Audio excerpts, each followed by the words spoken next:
Je ne veux pas vous retarder, c'est vrai. Rappelez-nous pour nos téléspectateurs qui vont vous regarder à quelle heure passe votre émission sur Espace FM. Donc, oui, je crois que vous avez une émission tous les dimanches. Donc, oui, c'est tous les dimanches après-midi. Donc, c'est la rubrique balade évangélique musicale, bien sûr, dans le Grand Boulevard du Compas. Et je profite de l'occasion pour saluer mon ami, mon collaborateur, Pradel Saint-Fleur, qui est de Léogane et moi de Gressier, de presque la même ville. D'accord? Donc, nous avons cette nouvelle rubrique sur la radio Espace FM 98.8 tous les dimanches, 15h30, 16h, animée par moi-même, votre serviteur, Pierre-Jean Féquière, et puis Pradel Saint-Fleur, la technique. D'accord. Expliquez-moi, lorsque vous voyez que depuis 3 mois, ce coronavirus a touché le continent africain, le continent africain lui-même, il y a plus d'1 milliard d'habitants, eh bien, pour l'instant, il n'y a que 238 personnes mortes. Il n'y a pas beaucoup de gens contaminés. D'où viennent ces phénomènes? Comment se fait-il l'Afrique s'en sort mieux que l'Europe, mieux que le continent américain?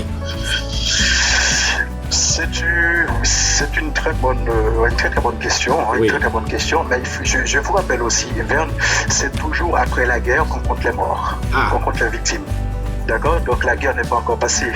Oui, c'est vrai, mais bon. Le coronavirus, et tout simplement, l'Afrique n'est pas seulement, c'est vrai, c'est le seul continent pour l'instant qui n'est pas assez frappé, mais les pays de l'Afrique ne sont pas les seuls, parce que on peut peut-être parler aussi le cas d'Haïti.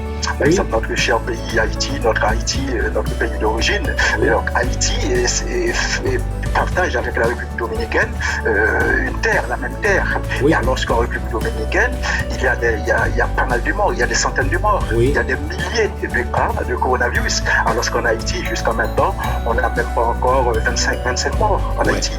Donc c'est vrai, ça commence à augmenter, mais on n'a pas beaucoup. Alors que nous avons le même soleil. Oui, merci pour cette information. Oui. L'Afrique aussi a le même soleil. Oui. Aujourd'hui, l'Afrique, comme vous avez dit, l'Afrique est un peu touchée. Mais je vous dis aussi, la guerre n'est pas encore finie. D'abord, il faut que tout simplement nos frères africains continuent à prendre les précautions, à respecter bien sûr les principes, à avoir des masques et puis ce qu'on appelle des EPI, des équipements de protection individuelle. Et c'est ce que je souhaite aussi à nos frères haïtiens. Oui. Mais tout simplement, c'est pas encore fini. Donc la guerre n'est pas encore gagnée parce qu'en Haïti, ils ont prévu encore le coronavirus sur Haïti jusqu'au mois de juin. Jusqu'au mois de juin, ainsi que l'Afrique. Oui. Donc ce n'est pas encore fini. Et puis nous avons aussi une explication bien sûr à donner à ça. Ça c'est très important. Il ne faut pas oublier que ce que nous mangeons est très très important dans notre organisme. Okay, c'est très très important. Il ne faut pas oublier qu'à Haïti, nous avons des produits typiquement biologiques. D'accord. L'Afrique, ce sont des produits typiquement biologiques. Et ces produits-là, ces aliments-là, bien sûr, renforcent ce qu'on appelle en nous-mêmes notre immunité corporelle. Okay? C'est important. Alors que dans les pays occidentaux, donc les gens utilisent beaucoup plus de produits chimiques. D'accord. Donc ça, c'est une explication numéro 1 que je peux vous donner. Oui. Et puis, deuxième explication aussi, il y a plus de 100 ans de cela même, plus de 50 ans de cela, pardon, l'Occident avait décidé de vacciner l'Afrique, de vacciner aussi des pays comme Haïti, des pays pauvres.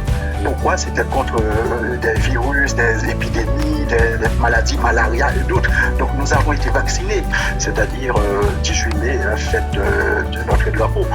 Donc ça ne va pas être facile, ça ne va pas être possible, plutôt c'est pas facile, mais c'est impossible. Pourquoi? Parce que nous sommes en France nous-mêmes et le gouvernement français interdit le rassemblement en grand nombre. D'ailleurs, le 8 mai. Mais qu'est-ce que vous pensez avec ce déconfinement-là qui va se faire d'ici pour le mois de juin, au mois de juillet, les parcs vont pouvoir ouvrir. Qu'est-ce que vous pensez dire aux peuple haïtien? Ça c'est normal, donc pour que les parcs, les jardins, soient encore ouverts. C'est normal puisque vous savez le peuple français c'est un peuple quand même qui est libre, c'est un peuple qui aime sa liberté. Et puis la communauté haïtienne qui est en France aussi écoute bien sûr à cette liberté-là. Donc c'est sûr la communauté haïtienne attend. Et puis je tiens aussi à féliciter cette communauté, la communauté haïtienne, la mienne bien sûr, et la vôtre aussi, d'abord qui a su respecter les principes. Alors, Nous attendons tout simplement que les parcs, les jardins soient ouverts comme avant, pour que les gens puissent aller, notamment la communauté haïtienne aussi, puissent aller comme d'habitude dans des musées, des cinémas ou d'autres. D'accord? Parce que tout est fermé en ce moment et c'est normal. Oui, c'est un peu normal. Mais bon, les gens, c'est vrai, ils ont envie de retourner au boulot, de reprendre la vie malgré ce coronavirus. Oui, il ne faut pas oublier, je pense que j'ai accordé une interview à une grande chaîne de télévision aux États-Unis, une grande station de radio de renommée internationale, bien sûr, c'est Radio-Télévision La Voix de l'Amérique. Oui. Donc j'ai parlé un peu de ça. Donc il y a une triple guerre dans cette affaire-là. Il y a la guerre sanitaire, c'est vrai. Il y a aussi la guerre politique et la guerre économique. Aujourd'hui, si on se base sur la guerre économique, nous pouvons nous mettre d'accord pour dire, tiens, oui. Et obligatoirement, il faut que la France, il faut que les activités reprennent en France. Oui. Nous ne pouvons pas, le pays ne peut pas rester comme ça bloqué, c'est un pays occidental, c'est un pays riche. Aujourd'hui, moi-même, je suis diplômé en comptabilité et gestion. Oui. Donc c'est mon domaine.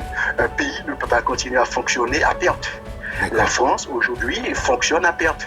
Parce que il y a plein de Français, plein de personnes en France qui bénéficient aujourd'hui de ce qu'on appelle le chômage partiel. Oui. C'est l'argent qui vient de la caisse de l'État français. Oui. D'accord? C'est-à-dire, en matière de comptabilité et gestion, il y a la sortie, mais il n'y a pas d'entrée. C'est vrai, c'est un peu difficile. Ouais, c'est vrai tout ça. Oui. Tandis que aux États-Unis, il n'y a pas cette opportunité-là. Aux États-Unis, il y en a aussi, puisque tous les pays occidentaux offrent cette possibilité, mais en France, nous sommes beaucoup plus gâtés, tout simplement. D'accord, nous sommes beaucoup plus gâtés. C'est vrai, quand vous regardez aux États-Unis, Verne, il y a le chômage quand même qui augmente. Hein. Il y a plus de 22 millions Américains qui sont inscrits actuellement au chômage, alors qu'en France, nous n'avons pas ce problème. Pourquoi? Parce que le gouvernement français, notamment M. Emmanuel Macron, qui est un banquier, hein, d'accord, donc il a su, bien sûr, prendre les bonnes décisions. Donc les sociétés françaises sont flottantes, d'accord, et puis elles n'ont pas le droit aussi de licencier en ce moment. Les gens bénéficient, bien sûr, ce qu'on appelle le congé partiel, donc ça permet aux gens de garder leur poste, d'accord, sans être allés au travail, tout simplement. Ben, ça a été un plaisir, en fait. Donc ça fait longtemps quand même nous nous connaissons, donc c'est normal. Hein. Haïti, Média Télé, c'est quand même Haïti. Hein. C'est Haïti, comme on dit en créole, la caille c'est la caille. C'est la caille, oui. La caille c'est la caille, donc ça a été un plaisir aussi d'échanger avec vous, Berne. D'accord, merci beaucoup et à très bientôt.